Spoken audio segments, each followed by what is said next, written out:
మన పక్కన వాళ్ళకి 25,000 జీతమే వస్తుంది.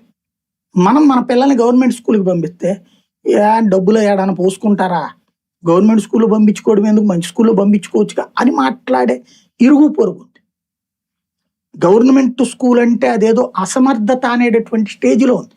గవర్నమెంట్ హాస్పిటల్కి వెళ్ళడము అంటే అదేదో అసమర్థత అనేటటువంటి ముద్ర ఉంది. అలాంటి సమాజంలో బ్రతుకుతున్నాం మనం.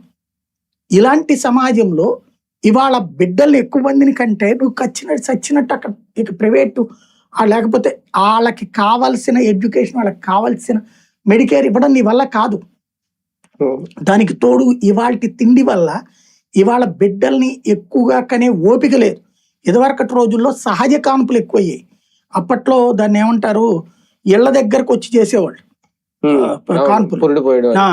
ఆ పురుడు పోసే మహిళలకు ప్రత్యేకించి ఉండేవాళ్ళు. అలాంటి స్టేజ్ లో మా అమ్మ గాని చాలా మంది మా పెన్నమ్మలు వీళ్ళందరూ కూడా అక్కడే చేసుకున్నారు.